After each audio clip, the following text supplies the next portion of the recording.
Get started with our class tonight. We're going to be picking up at the beginning of Zechariah chapter 10, where we left off last week. It's good to see everyone out. It's a really nice day outside. Be careful tomorrow. We're supposed to have some pretty bad weather, so just wanted to let you know that. But it's a good night for us all to be out. Many of you, probably like me, are kind of counting down. We're getting closer to daylight savings time, so it's going to be light when we come here. So we're getting closer and closer to that, so that's a good thing as well. Let's go to God in prayer before we get started tonight. God, we're so thankful for this day, and we're thankful for all that you do for us, and we are thankful for this time that you've given us to be able to come here and study your word, and we pray that as we do so tonight, that everything that we do and say would be pleasing unto you, and that we can gather the most information possible so that we can make the best decisions according to what you would have us to do. We ask that you continue to be with this congregation that meets here. We ask that you continue to bless us, that we will strive to serve you in all that we do and put you first, Father, in all the decisions that we make. Father, we ask that you bless our time tonight, and that you will be with us if we've sinned in any way, that you'll forgive us so we can enter into this study tonight pure and justified in your sight. Father, most importantly, we're thankful for your Son, his sacrifice on the cross for our sins. In his name we pray. Amen. We looked last week at verse 1 of chapter 10, where it says, "Ask rain from the Lord at the time of the spring rain, the Lord who makes the storm clouds, and he will give them showers of rain, vegetation in the field, to each man." We talked about how that phrase at the beginning, "ask the Lord," is very important. We're not talking about any other deity. We're not talking about any other God. Ask the Lord in this time to do these things. And we talked about how they didn't have irrigation systems, not like we do. They weren't as advanced as our culture is in a lot of ways. So they were very dependent on the rain. So they probably had asked idols. The idols didn't provide the rain. He's telling them instead to ask God. But then we got to verse 2, where we looked at last week, closing out, talking about this idea of them to not ask the idols. It says, "For the idols speak delusion, the diviners envision lies and tell false dreams. They comfort in vain. Therefore the people wend their way like sheep. They are in trouble because there is no shepherd." So we've studied all of these minor prophets. We've looked at these pretty in depth. What was a common problem that the children of Israel had throughout many of these prophets? Idol worship. And specifically the prophets, they didn't listen to. Yeah. They were impatient, dude. Oh yeah, they were. They were impatient. When you think of this, when we think of idols, we think of like an image, like a statue. And I've found myself doing this throughout these studies. Why would you worship a statue? Why would you do that? That doesn't make any sense. I wouldn't, for them, they may take one of these pews and worship the pew. And for us, that doesn't make any sense. Why would you do that? Well, if you think about it and you think of the culture that they were living in, idol worship was a pretty normal thing. Bowing down to carven images, things that were made, this was commonplace in a lot of ways. The Hebrew word here for idol, it's not up there, but in some translations is teraphim. And what teraphim means in the Hebrew is a common household idol. So, you think of something being common, it's normal. It's like the normal thing to do. It's a normal idol that these individuals would have had. And these things speak delusions. Now, can an idol speak? No. But to the one who creates the idol can promise things and deceive people in ways that the children of Israel were falling into all too often. I mean, do you think when the children of Israel came into the land and all these other people worshiping idols, do you think that they presented it in a way of, your God says these idols are bad, and if you worship these idols, you're going to be punished? Do you think that was the invitation they had received from the people when they began to worship these idols? No. Look how enjoyable this is. Look at the pleasures that this is. Hey, our idols, they give us freedom that your God doesn't give you. And that's exactly how it's portrayed. And you think of it. For us, it's the same exact way. These things that are presented to us at times, being better than God, being more fulfilling than God, they never are. Delusions, lies. And that's what God warned his people time and time again throughout the Old Testament. You know, when you think of the Ten Commandments, what's the very first command he gives them? You shall have no other gods. And there's also a commandment in there that's accompanying that specifically addresses carven images, that specifically addresses idols. Now, God can see the big picture. He knows what's going to happen. And he tells them that all the way back at Mount Sinai, to be watchful of that. Now, the irony of that, Moses receives that, and what are they doing at the bottom of the mountain? Yeah, they already were making one. After they had swore to God and promised to God, before Moses went up on the mountain, that we're going to do whatever you tell us to do. They already were disobeying. And their ancestors don't fall too far from the tree, Jeff. I'm not trying to get it. Oh, you're good. Oh, You're good. I was just thinking about these idols, and most of them represent a specific god, like Prince of or whatever. There's 1,000 of them. And so somebody makes these little things and says, this is what you'll worship at home, which represents this big God over here. And I think they set up little places in their home, like, this is where I go in my home to kneel, or, Yeah. you know, and we see that in even, there's a few Jesus-believing faiths where they do similar things to that. And it's so that a lot of times they carry it with them too. They can take it with Yeah, them when they that's right. leave. That's why they make them so much Yeah, smaller. on trips and whatnot, yeah. And that's kind of where you got to be careful, even like Jeff said. Even people make idols of Jesus to an extent. You have paintings and pictures of Jesus. There's Rusty. a lot of people that make that cross that they wear on a chain around their neck and out. Yeah. Or you have like just different things, people taking images of Jesus, paintings, pictures, different things like that, and saying that's Jesus right there. That's not Jesus. We don't have any paintings or pictures of Jesus.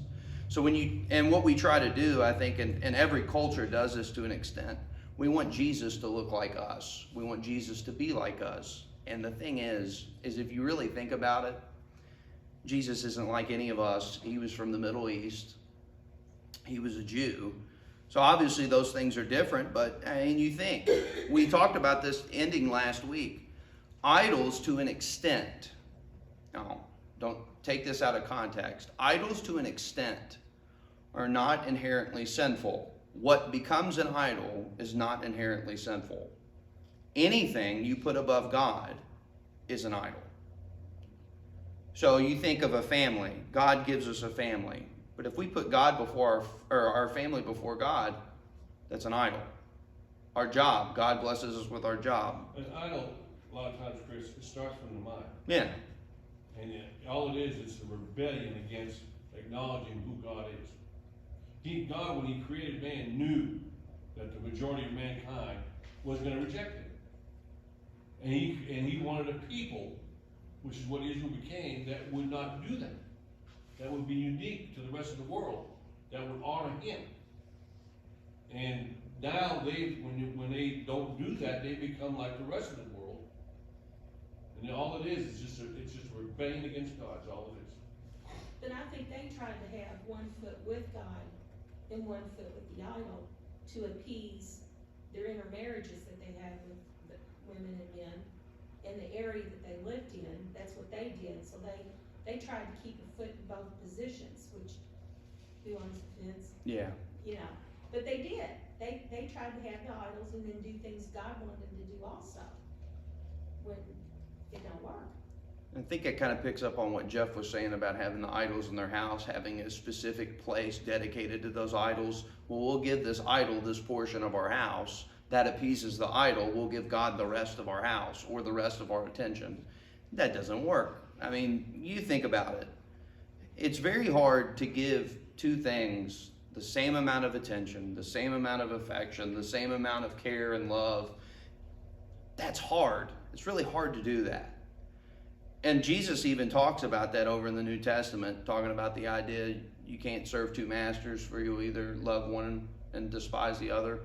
You'll care more about one than the other.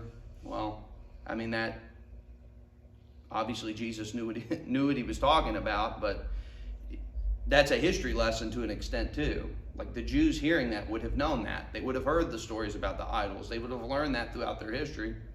And it's a pitfall they constantly fell into, but it's important when you're studying these things to remember, as we've said throughout many of these classes, we're not putting them on trial. They've been dead and gone for a long time. Their fates have been sealed for a really long time. These things are preserved for us to learn. I think I may have the wrong person, but I'm thinking Rebecca, when she left her family, she took their family idol with her, I believe. So to travel with her, and as we've talked about, a lot of people don't take that with them. I think it was her. She's proof of that they did that. It's amazing. This verse is it's really layered to an extent. You have the idols, you have where God basically calls these idols out, saying that they're not good enough, they're not really going to fulfill you. But then you get to kind of the latter part of this verse, specifically that part where it says they comfort in vain. Then he goes a little bit further and he says, therefore the people wander like sheep, they are afflicted because there is no shepherd. So you think of an idol for a second. Do idols really guide people? When you think of really what an idol is, does it really guide somebody? No, you guide the idol. I mean, people sell things to people all the time. They promise things that they can't deliver. That's basically what the idol was. And like Sheila said, the intermarriage has really complicated that and made that more sophisticated on the people. But, oh, here's this idol, take this idol. This idol means this idol means that, like Jeff said. It's got different meanings. This idol's to this God, and this idol's to that God.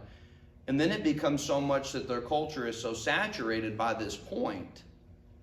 I mean, it's commonplace. Like adultery or idolatry to us, we're like, whoa, you shouldn't commit idolatry.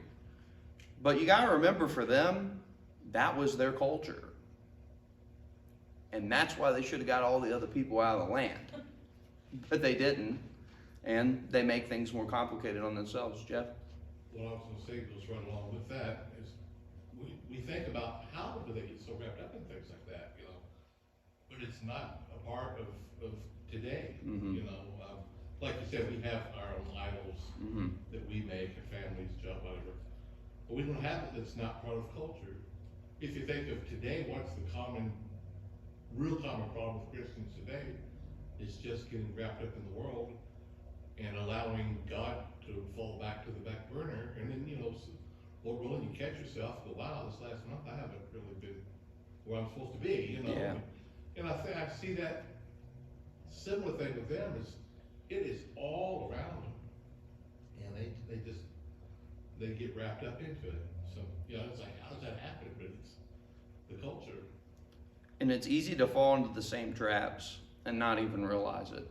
If we make the definition of an idol to ourselves just to carve an image, you're going to fall into the same pitfall they did. Because an idol's a whole lot bigger than just a carved image. Don? Well, just like you can make anything an idol if you like being fishing or somebody that plays golf, anything you can put anything ahead of God if that's what you want to do more than go and worship God. That's what it's going to be. It's going to be an idol. So we can take good things and ruin them. It's kind of the definition of human beings, pretty much, to an extent. God blesses us and we just somehow mess everything up. Now, I'm not saying we're depraved and we're just awful and terrible, but I am saying that God blesses us with a lot, and we do tend to squander a lot of it and use things in ways that they were never intended. But you get to that phrase, therefore the people wander like sheep. They are afflicted because there is no shepherd. sheep throughout the scriptures kind of get a pretty bad rap as being kind of dumb to an extent. They're not very smart animals. Jesus even talks about the parable of the 99 that stay and the one that wanders. So sheep are not very intelligent. Sheep oftentimes put themselves in harm's way. What happens to a sheep that doesn't have a shepherd? He's lost. That's the image he's trying to give us. They're gonna wander all over the place. You know, without a shepherd, they rely on that shepherd. You know, I remember my dad when I was a little boy. Well, I lived on a dairy farm, Mm-hmm. and they'd have to cut. They'd stay in the summertime. They would be out all night, you know, and during the day. But they had to be milked in the morning, and Dad would stand out there and he would call them. He'd make a certain noise, and they recognized his voice and that noise, and they'd come. He didn't have to chase after them; they'd come. That's sort of like what a shepherd does, you know. Go over to Matthew 18. It's not on the screen. See, that's the amazing thing about these passages in the Old Testament. There's New Testament connections. You can go and read it, and it's almost like, oh, wait a minute. When you're reading this through the scope of Zechariah, maybe Jesus was thinking of a passage like this when he gives that analogy, that parable of the lost sheep. But I want you to think of this under the scope of what we just read in Zechariah 10 at verse 2. Therefore the people wander like sheep. They are afflicted because there is no shepherd. So let's say for an example, there's 200 sheep. There's one shepherd that has 100 sheep, one shepherd that has another 100. We'll compare this as we read throughout this story. But Jesus would tell this parable to make a point to the people. In Matthew 18, starting at verse 10, it says, "Take heed that you do not despise one of these little ones, for I say to you that in heaven their angels always see the face of my Father who is in heaven. For the Son of Man has come to save that which was lost. What do you think? If a man has 100 sheep and one of them goes astray, and does he not leave the 99 and go to the mountain to seek the one that is straying? And if he should find it, assuredly I say to you, he rejoices more over that sheep than over the 99 that did not go astray. Even so, it is not the will of your Father who is in heaven that one of these little ones should perish." There's actually multiple parables that you can read of under the same type of umbrella of something being lost and someone going to find it. You have the coin, parable of the lost coin, and more famously, you have the prodigal son. So you have this parable that Jesus tells. It's interesting because he's the shepherd, obviously in the parable, and he would declare himself as the good shepherd later on. When you read that parable, you see that the shepherd is concerned about one sheep, and he leaves the 99 to go after the one.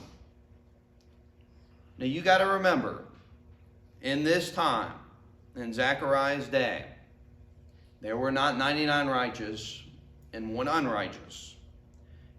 Mainly, more than likely, it was probably 99 unrighteous and one righteous, more than likely. There was idolatry, there were problems. We talked about how God has to motivate these people through that Haggai and Zechariah to even rebuild the temple, to give themselves to him. But let's talk about this shepherd for just a second. When you read that parable, and although it's a parable, it's 100% true and it's 100% relatable to the character of God. How would you describe God? How would you describe Christ as a shepherd here? Why does he go after the one? Because he didn't, like you said, I didn't come to heal those that are not sick. I come to heal the one that is sick. Which is the one that went astray. That's the one that went astray. And look at that again in verse 2 of Zechariah 10. Therefore the people wander like sheep. They wander. They go away from the rest of the fold. They leave. Is an idol going to chase you down and get you to come back? No, right? And see, sometimes I wonder if they just simply would have sat down and thought this through. Maybe they would have come to a rational decision. What has this idol really done for me? Yeah, there may be coincidences where you think the idol's done something for you, but in comparison with God, God's done a whole lot more for you than what you perceive an idol to do. And the thing is you think about this sheep that wanders. You think about the sheep that wanders. You think about these individuals that we're reading of in Zechariah. They themselves choose to leave. They themselves choose to wander. And at the end of verse 2 of Zechariah 10, they are afflicted. They are afflicted. I think one of the main reasons Jesus tells this parable is to make the point that God doesn't want his sheep to be afflicted. He doesn't want them to be hurt. He doesn't want them to be harmed. You think of a shepherd. What if a shepherd doesn't run after a sheep? What's probably going to happen to the sheep? Get eaten. Yeah, get eaten. And the thing is, if you've ever been around a sheep, sheep can't defend themselves really. They're not really known as self-defense animals. When they're attacked, they're probably done for. But the shepherd realizes that, and the shepherd gets involved, and he goes after the sheep so that he can take care of the sheep and care for the sheep and protect the sheep. Now, that sheep that wanders off, they probably don't have any kind of conscious understanding that they need protection. Do you think that the children of Israel at this point in time thought they needed any kind of protection? I don't. And the reason why is because if they really were desiring protection, they would have been serving God in the very first place, because that's where their protection was found. We looked at those passages in Deuteronomy where God promises to bless them and take care of them and be there for them. If that's truly what they wanted, they wouldn't have strayed, but they chose to. But there's something very important I want to point out here in verse 2 before we move on. It says, because there is no shepherd. That's kind of tricky. That's kind of tricky. That phrasing is kind of tricky with the way you read it. They are afflicted because there is no shepherd. But there is a shepherd. They just won't go back to the shepherd.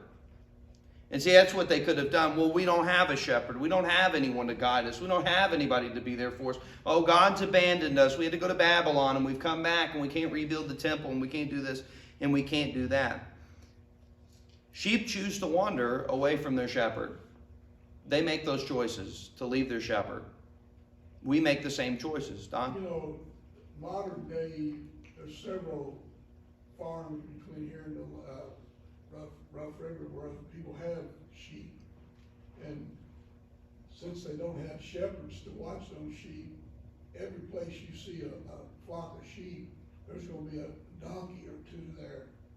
I guess it's a warning because of the coyotes. Mm-hmm. You know, I mean, coyotes are really plentiful in our state now. And I know they're there for the sheep's protection.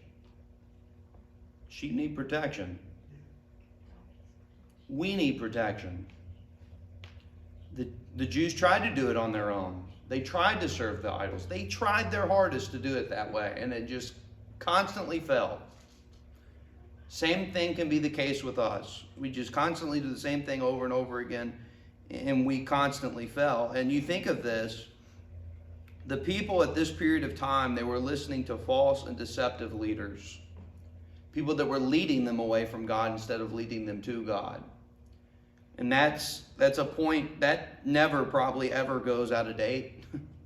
I mean, there's a lot of these things culturally we can't really relate to, but that's one that, you know, you listen to bad advice, it could harm you really bad.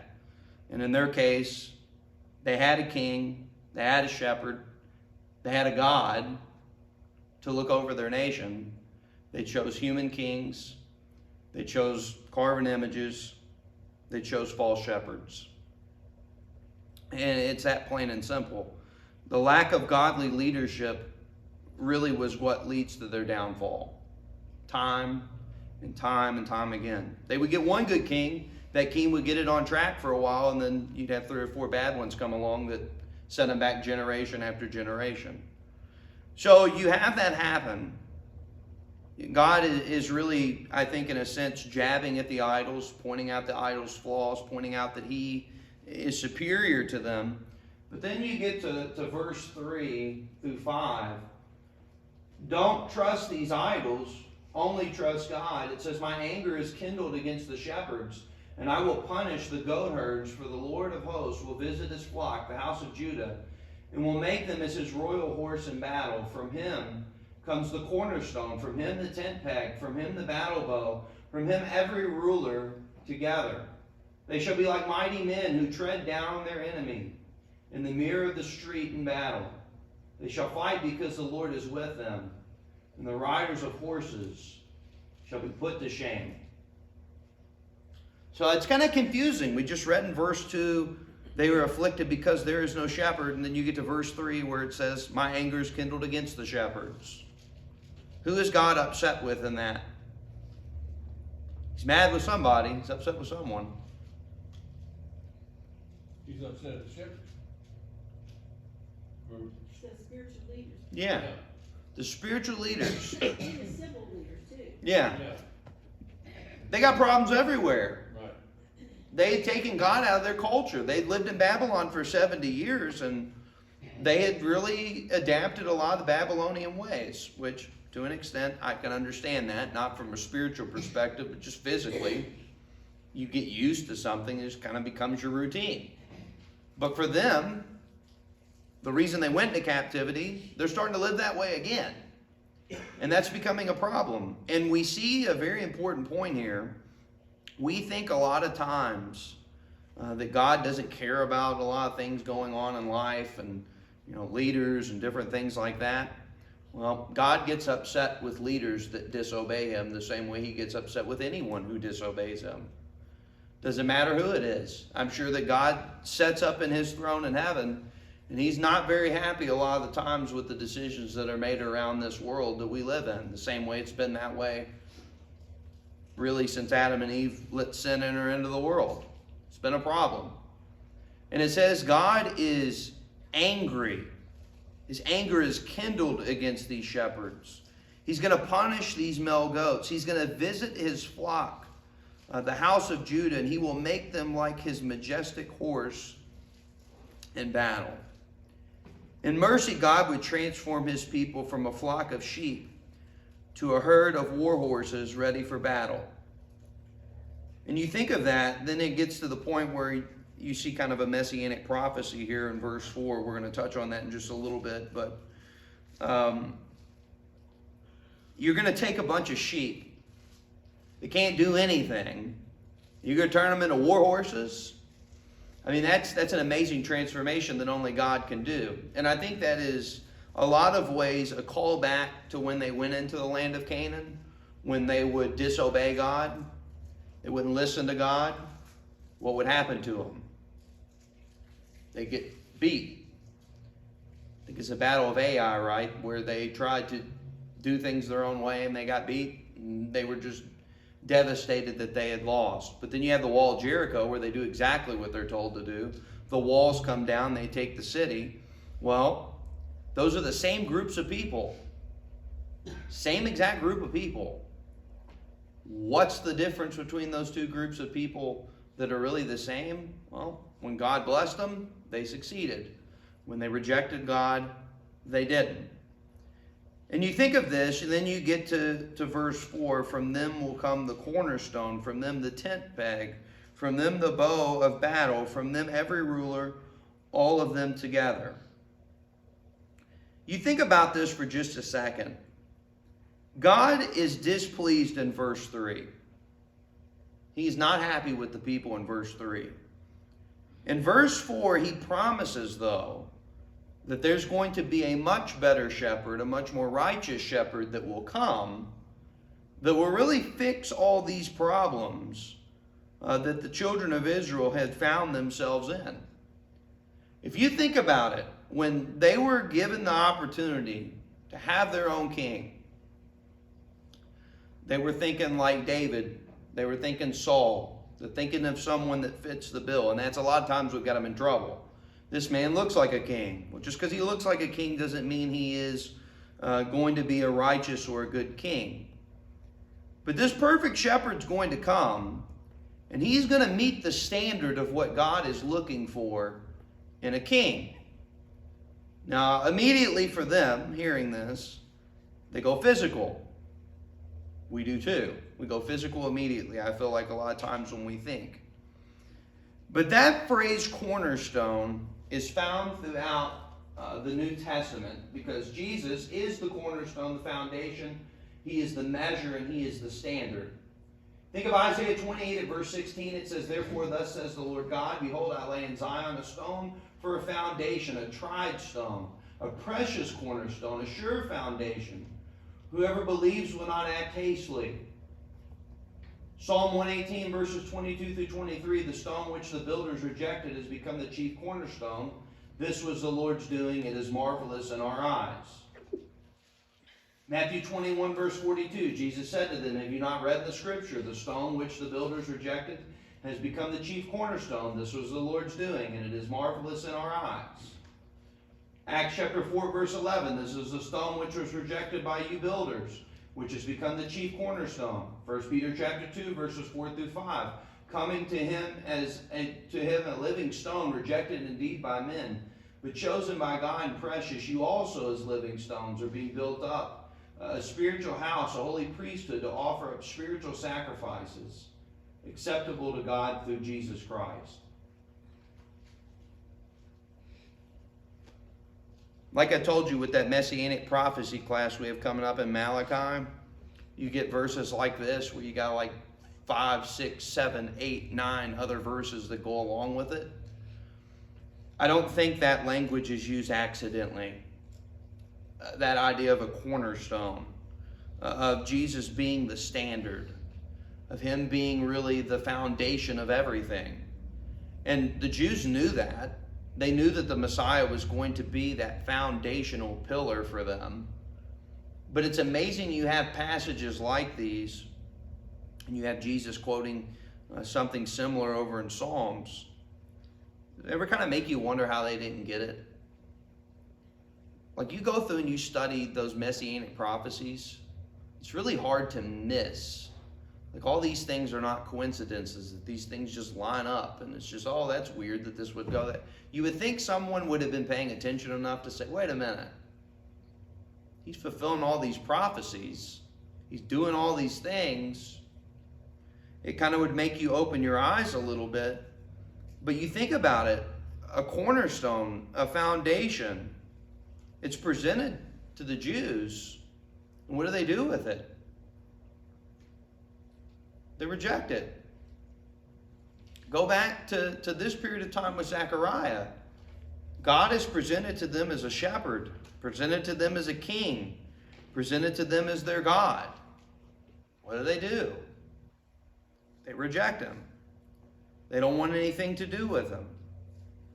But going back to that idea of a shepherd, he wants everything to do with them, trying to get them to come back, trying to get them to see the error of their ways.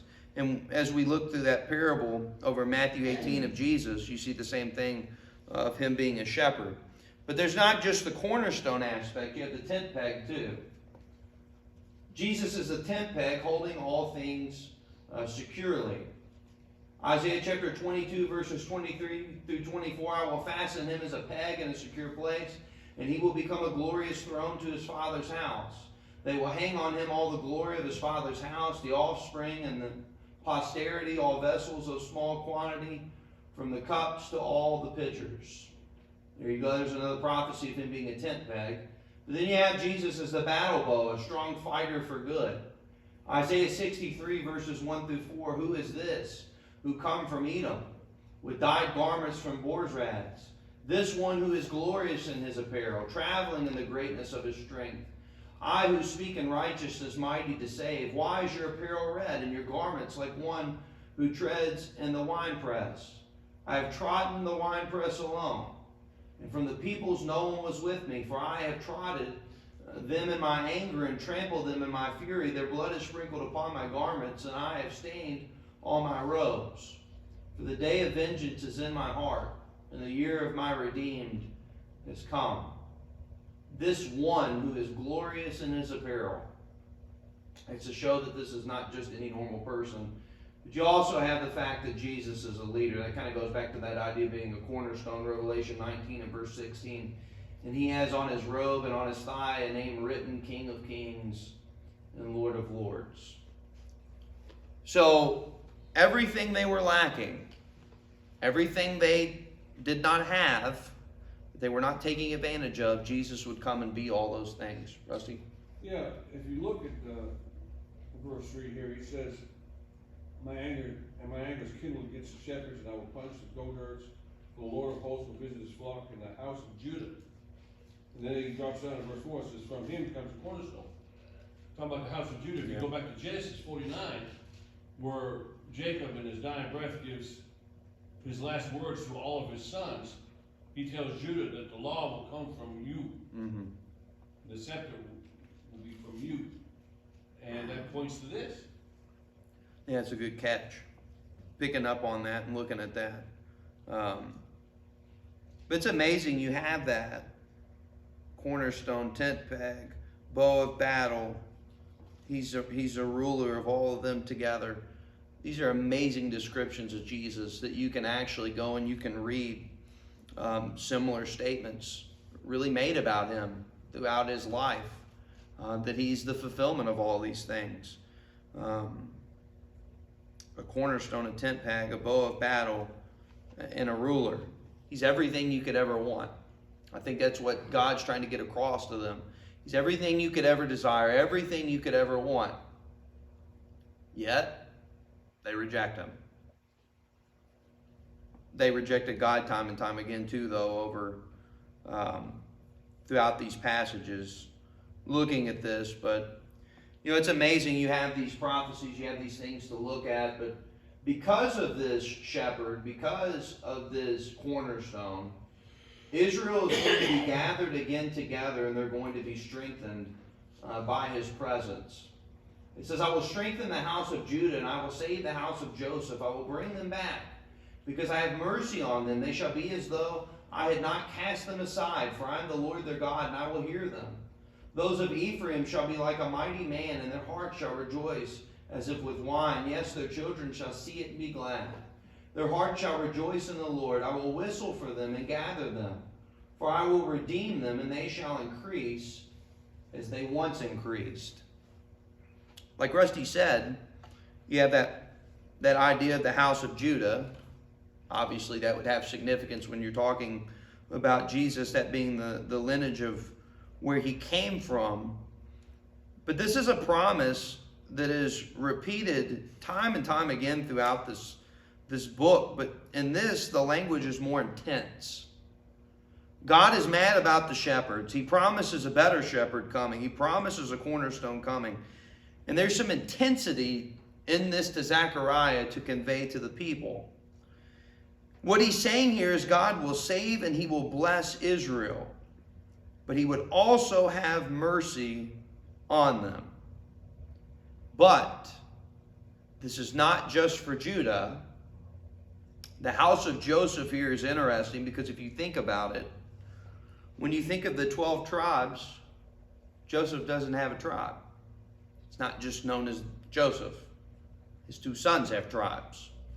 So that phrasing of the house of Joseph is interesting because what this is talking about, you think of Judah, you think of the southern kingdom. The house of Joseph would be more so of the northern kingdom, meaning all of the kingdom that has been divided for so long is going to have one king that they can call their own. Now that's an amazing thought to them because they're probably confused. Wait a minute, we have this king and you have this king and we've been divided for so long, even though they were all pretty much taken into captivity. But that's what Jesus came to do, was to bring them together, to strengthen them, to give them the king that they've always needed. But they rejected it. But if you think of the greater picture of this, you think of At the end of verse 7, their children shall see it and be glad. Their heart shall rejoice in the Lord. The Lord would not only return strength to Israel, but joy. Now, us reading this, like I said, I think sometimes reading this, we're kind of out of touch what this would have meant to them. It's because we didn't live in their period of time. We didn't share the experiences that they had shared. But how do you think the morale is when you've been in captivity for 70 years, you've been home 20, you're just finally kind of getting your own affairs in order, the temple's still in shambles, Jerusalem's still in shambles? How do you think their morale was? That's why we got Zechariah writing this. Yeah. They're about as low as you can get. Like, they're probably happy that they can come home, but they're probably upset because it doesn't look like it used to. So you have God getting on these shepherds. You have God promising this cornerstone. And then you get to this passage where he's promising rejoicing and joy and gladness. For them, it was probably something that they needed to hear. Like Rusty said, that's a lot of the reason why Zechariah writes his book. This book's been, I think, a lot of times made out to be really complicated and hard to understand, but there's a lot of it we can get from it too. Just the encouragement that God's trying to give them to come back and help them understand that they need him. And you get to verse 8. The interesting thing about verse 8, it says, those sown among the nations, they shall remember and return. I will whistle for them and gather them. If you've studied the Old Testament at all, that promise of gathering them together is repeated over and over and over again. This is often repeated in prophecies of the New Covenant, which for them, because it was over their head when Jesus was trying to explain it to them as well. Deuteronomy 30, verses 1 through 6, Jeremiah 23, 1 through 8, Jeremiah 32, 37 through 41, Ezekiel 11, 16 through 20, and Ezekiel 36, 16 through 28 repeat similar statements about the idea of them being gathered together as one. Though Israel was scattered to the nations in different places, in captivity in many cases, they would remember God in far countries and they would come back to him. Not just the land, but come back to him. Because you got to remember that you go into captivity, you're in Babylon. Some of them would end up in Babylon. Some of them would be dispersed in different places. I mean, you kind of even see that in the book of Acts. When Saul ravages the church, the Christians disperse. They go into different places. But they were all strengthened under a central idea of God. It's kind of the same thing Zechariah is trying to get across to them here. Even though you're scattered, even though you're in different places, even though sometimes you're even in captivity and you're suffering, the idea of them coming together was not just physically. Most importantly, it was spiritually. They would come together as a nation to worship God, to serve God, to put him first, which was really what God had really desired for them to do in the first place. So we're going to leave off here because our time's up for the night. We're actually going to go to the next slide next week, so we will be looking at verse 9 next week. Appreciate all your comments and your feedback tonight.